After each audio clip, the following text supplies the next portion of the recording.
अक्सर टेक्नीशियंस में एक कन्फ्यूजन सा बना रहता है कि स्टार डेल्टा स्टार्टर में लाइन करंट कहाँ से लेना होता है, फेज करंट कहाँ से लेना होता है। ये कन्फ्यूजन को आज मैं इस वीडियो के माध्यम से क्लियर करने का पूरा कोशिश करूँगा। यहाँ पे एक 3 फेज इंजेक्शन मोटर है जो कि स्टार डेल्टा स्टार्टर पे रन कर रही है, जिसमें से मैं बात करूँ कि ये KM11 ये जो कि स्नाइडर कंपनी का है और इस कॉन्ट्रैक्टर का मॉडल नंबर है LC1D 115 और ये हमारा डेल्टा कॉन्ट्रैक्टर है जिसका रेटिंग सेम रखा गया है। और लास्ट में ये स्टार कॉन्ट्रैक्टर है जिसका मॉडल नंबर आप देख सकते हैं कि यहाँ पे है LC1D 95। तो यहाँ पे मैं बात करूँगा कि ये जो मेन MCCB है यहाँ से RYB ये मेन कॉन्ट्रैक्टर को गया है, उसके बाद सेम RYB ये डेल्टा कॉन्ट्रैक्टर को भी गया है। उसके बाद नीचे में यदि मैं बात करूं ये U112 V112 W112 जो कि मोटर के वाइंडिंग से होके आया है। दूसरा में यहाँ पे U113 V113 W113 ये मोटर वाइंडिंग से आ रही है, यानी मोटर में 3 वाइंडिंग है तो उसका चूंकि 6 लीड होता है तो वो 6 लीड 3 लीड हमारा मेन कॉन्ट्रैक्टर को कनेक्शन होता है और 3 लीड डेल्टा कॉन्ट्रैक्टर को कनेक्शन होता है। जैसे कि हम सभी जानते हैं इसका पावर डायग्राम के बारे में। और यहाँ पे एक साइड से तीनों वाइंडिंग को थ्रू स्टार कॉन्ट्रैक्टर से शॉर्ट किया जाता है।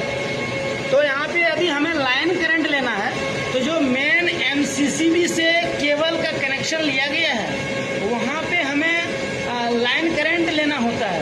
क्योंकि यहाँ पे अभी देख रहे हो कि AR से 2 केबल आया, तो एक केबल गया है मेन कॉन्ट्रैक्टर को और दूसरा केबल गया है डेल्टा कॉन्ट्रैक्टर को।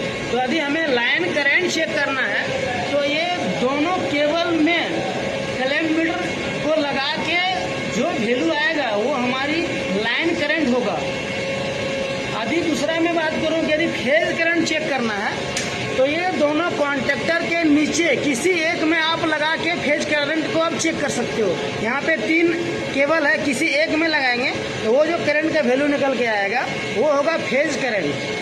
यानी कि लाइन करंट चेक करना हो तो मेन MCCB से जो केबल निकल रही है RYB तीनों में से यदि किसी एक की मैं बात करूं, यदि R में 2 केबल निकला है तो दोनों केबल में क्लैंप मीटर को लगाना पड़ेगा। या फिर एक केबल निकला है, कई बार क्या होता है कि RYB single cable main contractor को आती है और फिर मेन कॉन्ट्रैक्टर से लूपिंग लिया जाता है डेल्टा कॉन्ट्रैक्टर में। तो ऐसे केस में जो सिंगल केबल MCCB से आएगी वो सिंगल केबल में हमें क्लैंप मीटर लगा के वैल्यू चेक करना होता है। चलिए पहले लाइन करंट को चेक करते हैं कि इसका वैल्यू कितना अभी शो कर रहा है। तो यहाँ पे आप देख सकते हो अभी लाइन करंट 28 एम्पियर शो कर रहा है। यहाँ पे मैंने क्लैंप मीटर लगाया है ये यार फेज लाइन में जो कि 2 केबल का कनेक्शन है।